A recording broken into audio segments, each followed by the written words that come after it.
ഈശോ മിശിഹായിൽ സ്നേഹിതരെ, വിശുദ്ധ യോഹന്നാന്റെ സുവിശേഷം അതിന്റെ 21-ാം അധ്യായം 15-ാം തിരുവചനത്തില് നമ്മൾ ഇപ്രകാരം വായിക്കുന്നു. യേശുനാഥൻ ശിമയോൻ പത്രോസിനോട് ഇപ്രകാരം ചോദിക്കുന്നു: യോഹന്നാന്റെ പുത്രനായ ശിമയോനെ, നീ ഇവയെക്കാളും കൂടുതലായിട്ട് എന്നെ സ്നേഹിക്കുന്നുവോ? ഇവിടെ യേശുനാഥൻ 3 പ്രാവശ്യം ആവർത്തിച്ച ഇതേ ചോദ്യം ശിമയോനോട് ചോദിക്കുകയാണ്. 2 പ്രാവശ്യം തുല്യമായിട്ട് ഉത്തരം കൊടുക്കുകയാണ്: നീ അറിയുന്നല്ലോ കർത്താവേ, ഞാൻ നിന്നെ സ്നേഹിക്കുന്നു എന്ന്.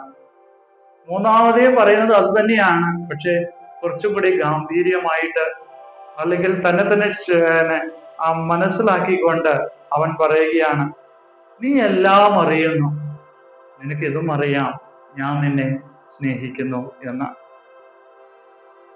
പ്രിയപ്പെട്ടവരെ, അനുദിന ജീവിതത്തിലെ ഓരോ നിമിഷത്തിലും യേശുനാഥൻ നമ്മളോട് എല്ലാവരോടുമായി ചോദിക്കുന്ന ചോദ്യം ഇത് തന്നെയാണ്: മകനെ, മകളെ, നീ ഇവയെക്കാളും ഒക്കെ അധികമായിട്ട് എന്നെ സ്നേഹിക്കുന്നുവോ? ഈശോയ്ക്കറിയാം നിന്റെ ശരീരത്തിന്റെ പ്രലോഭനങ്ങള്, ശരീരത്തിലൂടെ കടന്നു വരുന്ന പ്രലോഭനങ്ങള്, നിന്റെ മനസ്സിലൂടെ കടന്നു വരുന്ന പ്രലോഭനങ്ങള്, നിന്റെ ഹൃദയത്തിനുള്ളിലുള്ള പ്രലോഭനങ്ങള്.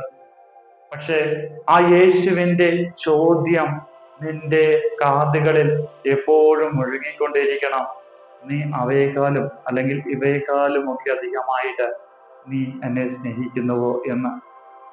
ഓരോ പ്രലോഭനങ്ങള് കടന്നു വരുമ്പോഴും ആ പ്രലോഭനത്തിനോടൊപ്പം തന്നെ ആ യേശുവിന്റെ ആ വാക്കുകള് നിന്റെ കാതുകളിൽ ഇങ്ങനെ മുഴുകിക്കൊണ്ടിരിക്കുന്നുണ്ടെങ്കിൽ തീർച്ചയായിട്ടും ഇവിടെ നീ യേശുവിന് വേണ്ടി നിലകൊള്ളാൻ നിനക്ക് സഹായകരമായി മാറുക തന്നെ ചെയ്യും.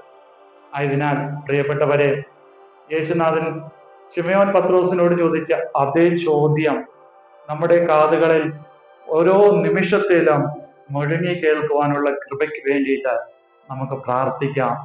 ദൈവം നിങ്ങളെല്ലാവരെയും സമൃദ്ധമായി അനുഗ്രഹിക്കട്ടെ.